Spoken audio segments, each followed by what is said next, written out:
Hello everyone, and today is a very special occasion from my end because I thought to share that brief conversation of 14 minutes that I had with a very special person in Iskcon Mayapur, because I traveled to Iskcon Mayapur like a few days back, and this experience that I had there was really electrifying for me.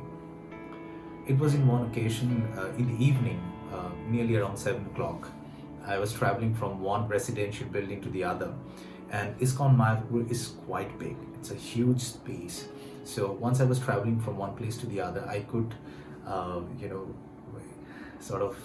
and still am having goosebumps because I could see a small commune of people chanting Hare Krishna, and they're not only chanting, but the environment they have created around them, the vibration they were creating, it was so electrifying and so magnificent that all the people surrounding them were participating organically with the crowd.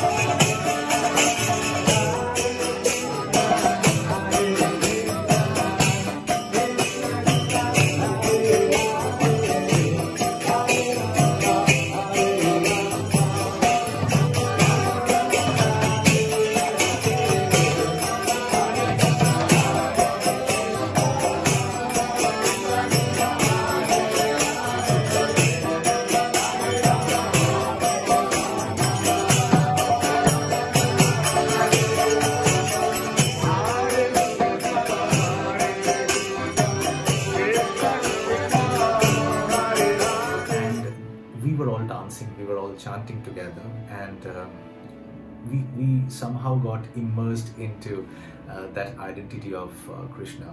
And I thought probably it would be a great idea to take a small brief interview with somebody who can speak very largely about this movement of Iskcon and the Hare Krishna, and of course the Krishna consciousness altogether.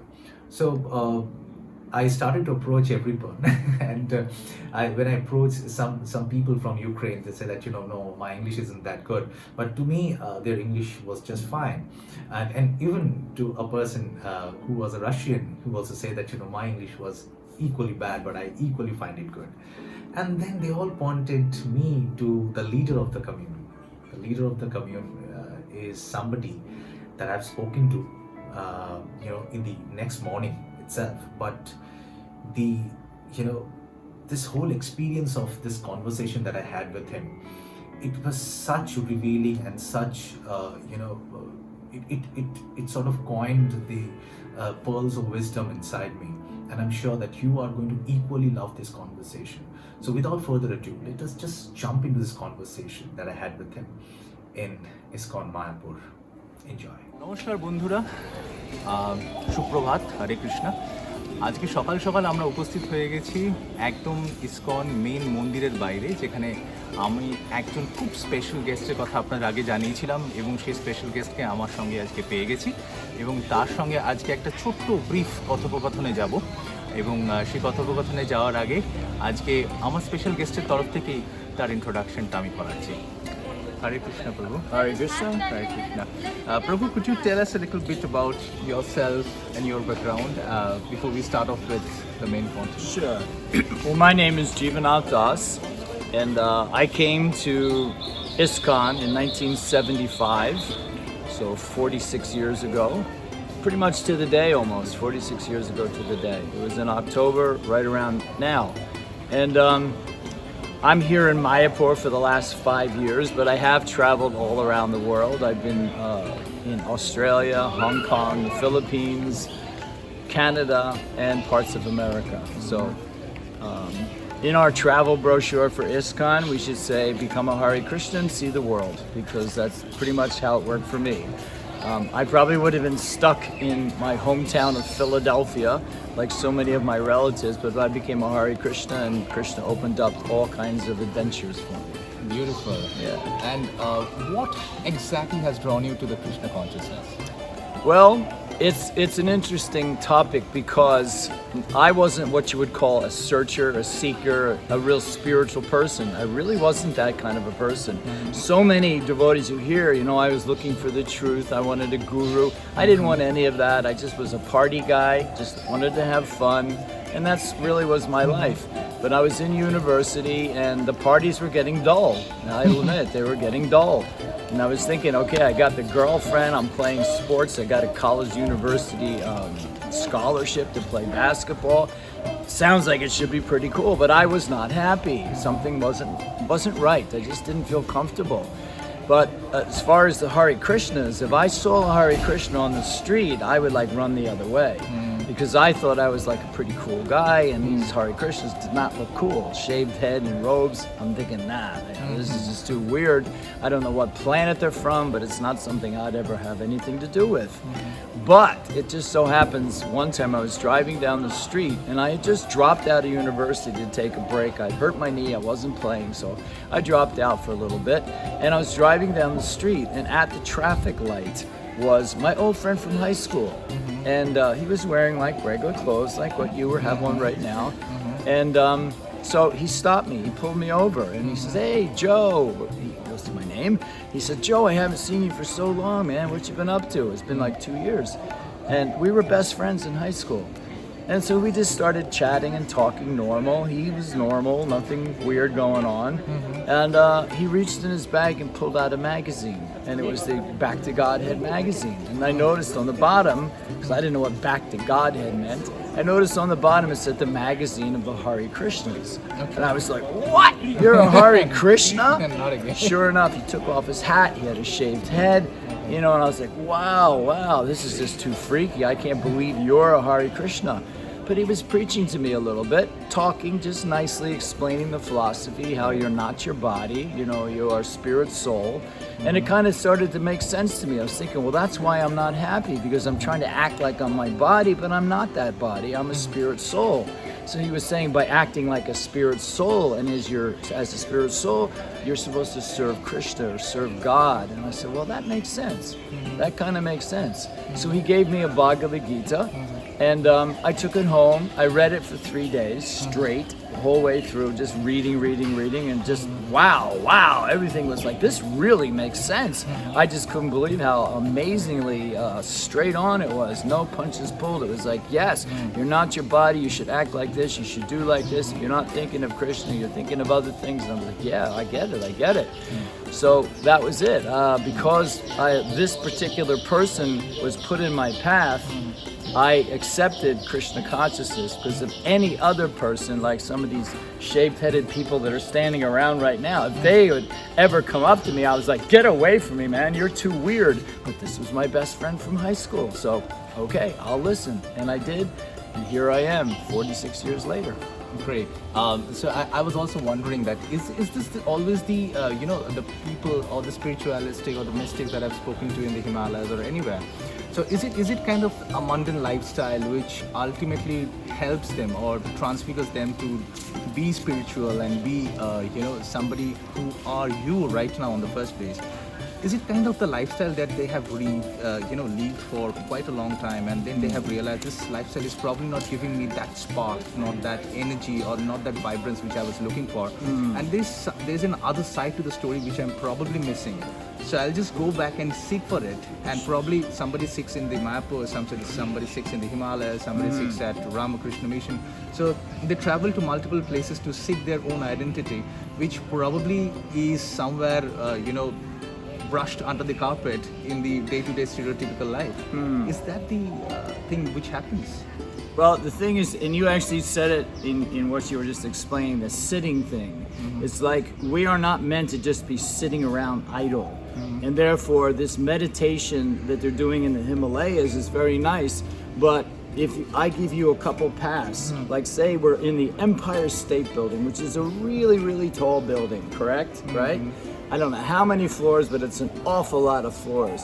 And I said, now you can get to the top, you can take those stairs. It's going to take you a really long time to walk up all those stairs. Or if somebody says to you, here's the elevator, I'm going to take the elevator rather than those stairs. I'll still get to the same place, but the journey is a lot quicker and easier in the elevator. So Bhakti Yoga is not so popular because it's all about doing service to God. It's not about sitting in some position. It's not about controlling your breathing. It's about serving God. So when Srila Prabhupada brought this Bhakti Yoga to America, he introduced this devotional service. And Krishna explains in the Bhagavad Gita, it's through devotional service, it's through this loving exchange with me that you'll get to know me.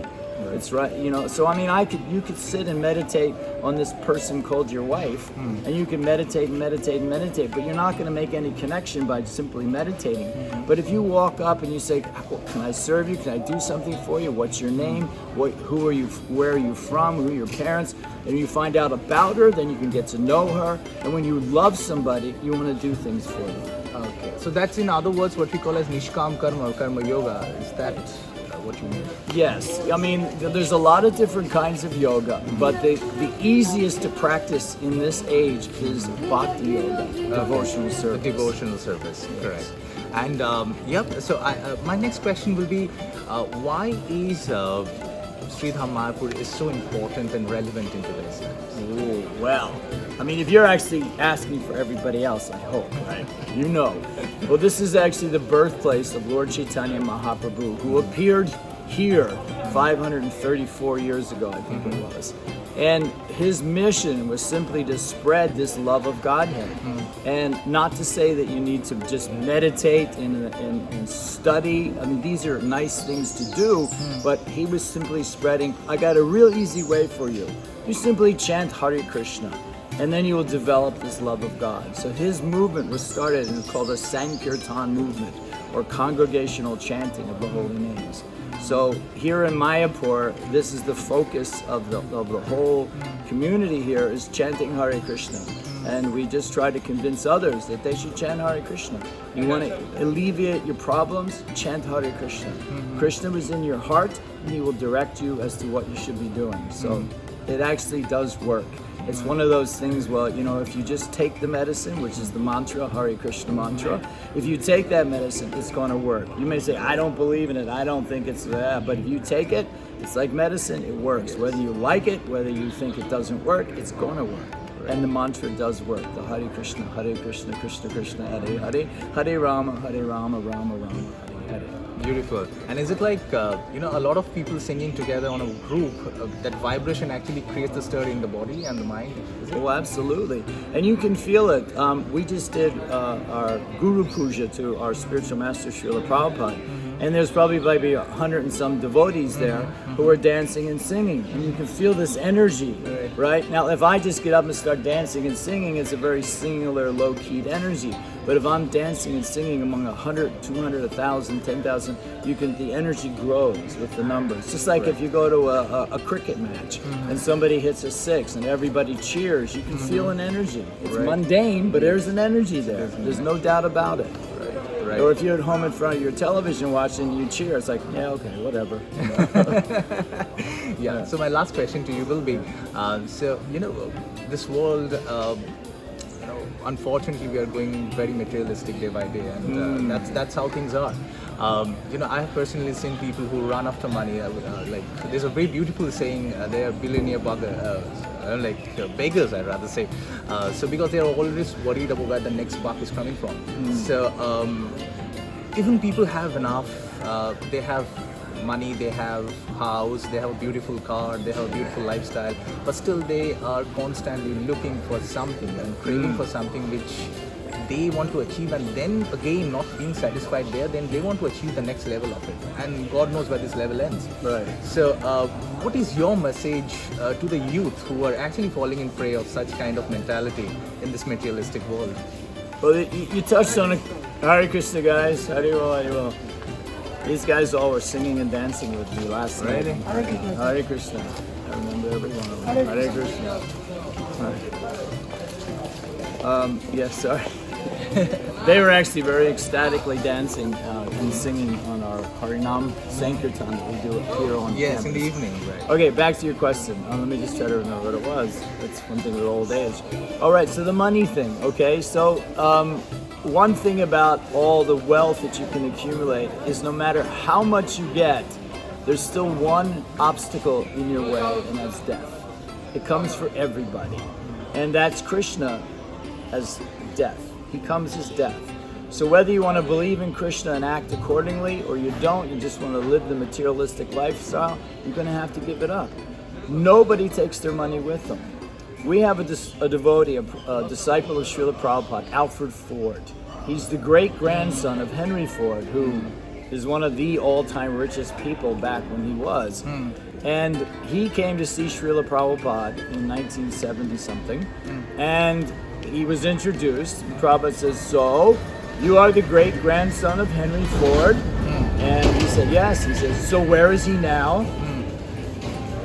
He had all this wealth. Where is he now? We don't know. Maybe he's a bug, maybe he's a tree, or maybe he got some good karma and did something nice and he got a nicer birth. But we don't know where we're going. And to a human being who has the intelligence to figure that out, you want to be thinking about that. Like, okay, I can try to enjoy this daily thing as much as I possibly can, but there is an end to it. It's temporary.